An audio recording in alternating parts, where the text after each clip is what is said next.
Magkano nagastos mo sa makina? Walang 45. Alam ng misis mo? Hindi po. O 4-5 lang nagastos niya.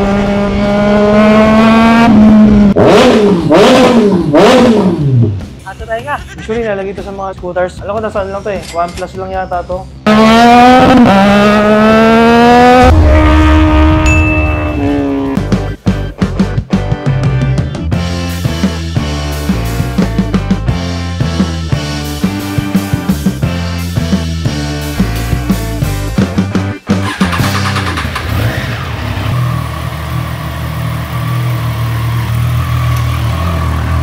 So ito na makakatingin ang ating first ride dito sa Trident 660 2025. So may mga nabago dito, kaya exciting. So mataas yung chance na pinalakas nila to. So as usual, pagka bumili ka ng motor, kahit anong motor naman sa kasa brand new, ang kinakarga lang nila para lang makalabas ka ng kasa at makarating ng gas station. Yun lang yung kinakarga nila. Usually mga 500 ml to 1 liter. Ganda ng kulay oh. Ano siya? Pearl black. Pearl ba tawag dun? Alam ko pearl pag parang multicolor siya, glitters. Ito weird kaya ayun, meron na 7 km odol. Ang weird eh no? Yung sabi niya palagi yung service interval. So sa trip meter na lang tayo magre-rely. Na full tank na halos oh. Dito lang ang tanke niya. So I think naka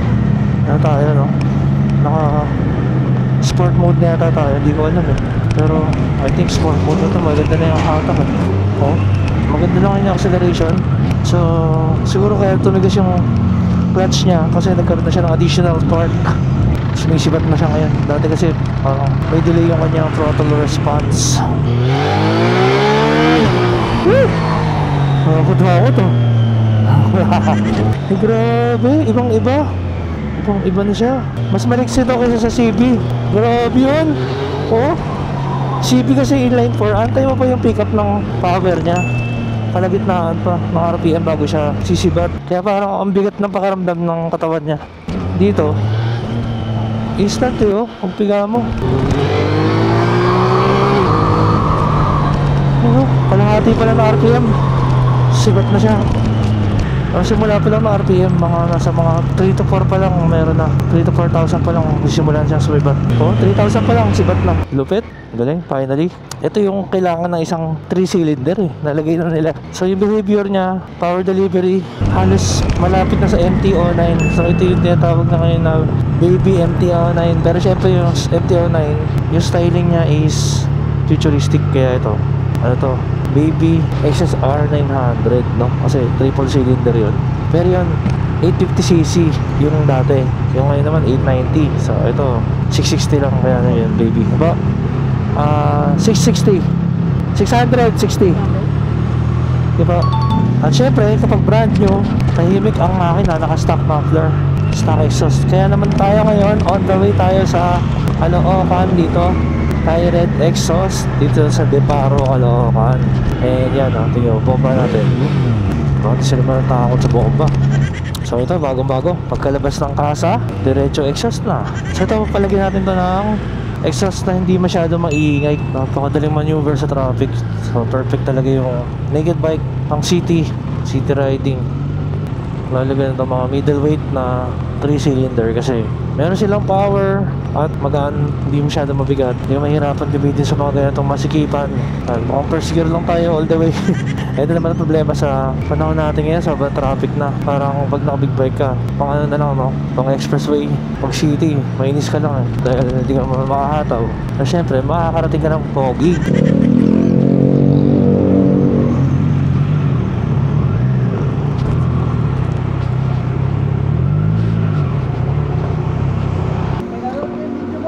Talaga?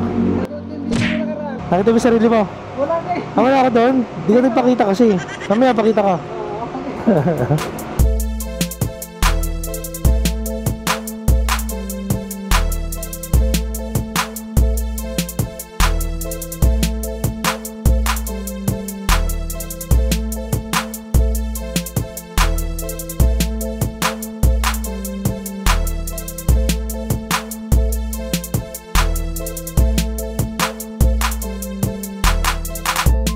Ang kagandahan dito sa red exhaust, ito yung mga choices Sobrang dami. Hanggang dito. Yan. Kaya talaga makakapili ka. Tsaka bukod dun sa maraming choices, yung presyo nila sobrang mura. Para dumirekta ka na rin sa, sa factory, ganun kamura. Ito yung mga, usually nalagay ito sa mga scooters, mga click, ganyan, Mio.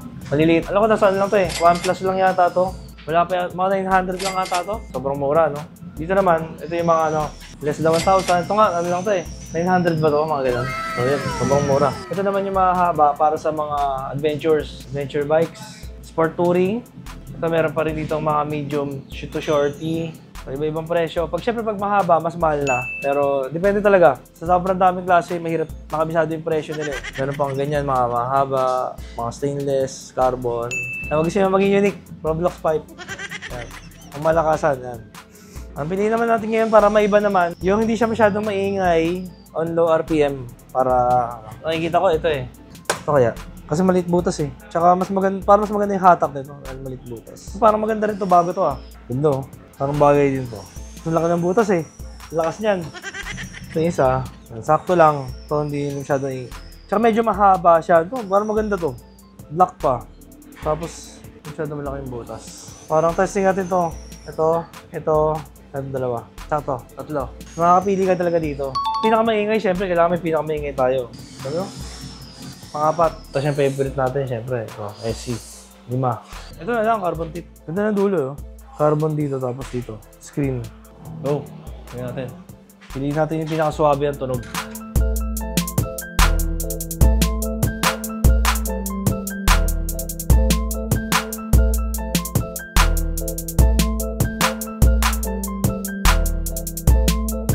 So may kasama tayong katingin dito sa Gab. Taga saan ka, Gab? Diyan lang po, North Caloocan. Ano lang, yung parang pinaka-elbow lang. Sa laki ng muffler mo, ilan ang karga mo? 195, 63 plus 4, big valve. Lakas na. Yung plus 4, ano yun, crankshaft? Plus 4 na crank. So magkano nagastos mo sa makina? Makina, kulang, kasama ECU, kulang 45. Wala pa yung mga accessories nun, makina pa lang yun. Alam ng, may misis mo? Hindi po. O, 4.5 lang, nagastos niya, 4.5. 4.5. O, shoutout sa, Team Arrive. Grupo ng Aerox na mga naka-aray helmet. Sige, tol. Nice.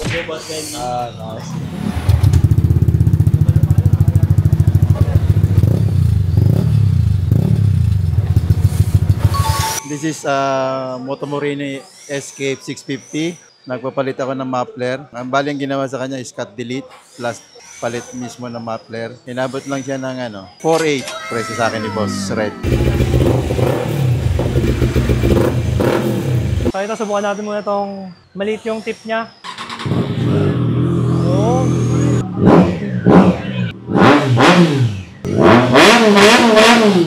malakas. Ito, parang maganda rin itong isa eh. Malakas din. Malakas.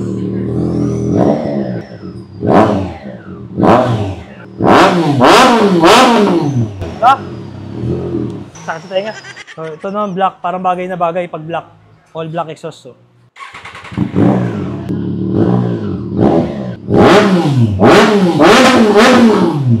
Pero hindi siya ganun bulahaw gaya nung dalawa. Medyo mas siya konti, no? Medyo mas tahimik ng konti. Ito isa naman, carbon.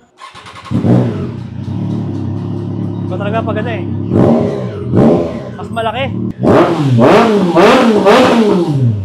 Napalakas na ng palakas kasi palit na ng palit. Habang lumiliit, lumalakas talaga yan. Ito isa yung pinakabago nila dito. Uy, okay ah. Ang laki.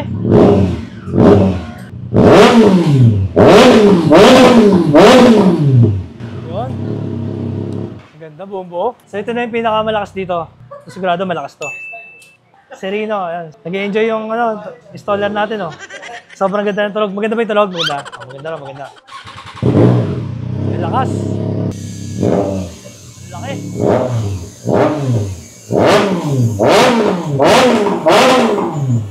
Hasa tayo nga. Nasa eardrum. Ito, pakita natin. Maganda pala dito, may silencer siya. Patry natin. With silencer. Para pag minsan ayaw mo na maingay. Ayun, tahimik na.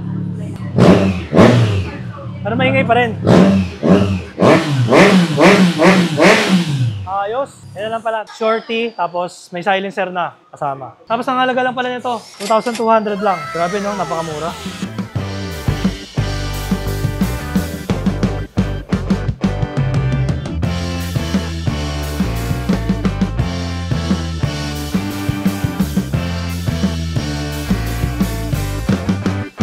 First ride natin sa 2025 Trident na naka-cut, delete, and naka-exhaust. Yun, crunchy.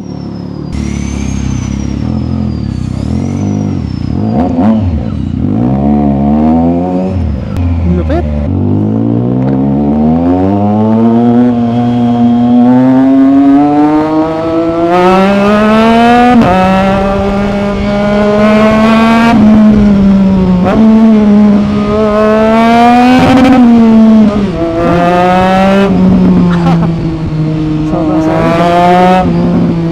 Grabe yun. Bombo. Nabuhay yung Trident. Tsaka magaan. Gumaan, no? Napakabigat din ng stock exhaust.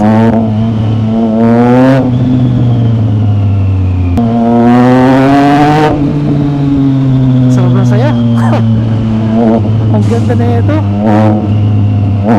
Sulit na sulit yung 2025. Pero alam nyo kung merong remap para sa 2024 and older, yun ang kailangan ni Trident para mapantayan niya yung ganitong response or baka mahigitan pa. Pero yun nga, so far nag-enjoy ako dito sa 2025 na mayroong sport mode. Grabe, parang gusto ko na i-4 keeps to. Tsaka yung sound niya, no? Meron siyang distinct character. Hindi karamihan sa mga inline 4 pare-pares ang tunog eh. Pag si 3-cylinder, parang naka-remap na siya kaagad, oh. Stock pa yun, ha? Stock pa to. Parang naka-remap na. And syempre, big shoutout sa Red Exhaust. Napakalupit na gawa nyo.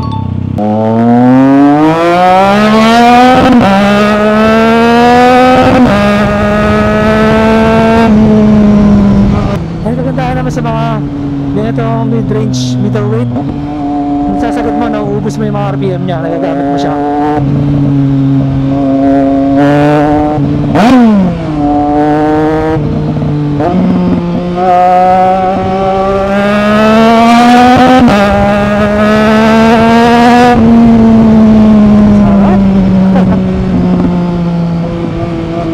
Siyempre magta-translate siya sa napakagandang performance. Maaga mo ma-achieve yung power niya. Dati kasi nasa gitna dulo. Dahil nga may delay yung power response niya ngayon. Achieve na kaagad eh. So kung nagpa-remap ka, sa mga nagpa-remap ng big bike, alam na nila yung feeling ng naka-remap. Sobrang ganda ng response.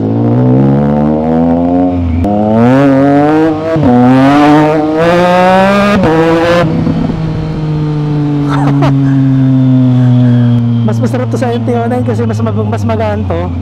Power to weight ratio mas magaan. Kaya talaga parang kang binabalibag, oh.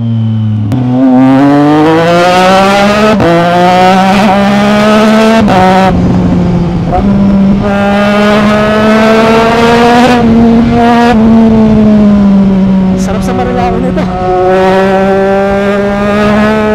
Ayun, kasarap. Kada piga mo, gustong gusto niya.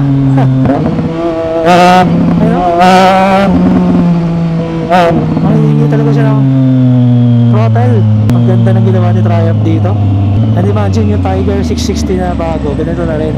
So bukod sa cruise control, yung performance, parang nawasak yung sapatos ko. Parang nawasak, kakapitik ng ano, shifter. Masyado nag-enjoy.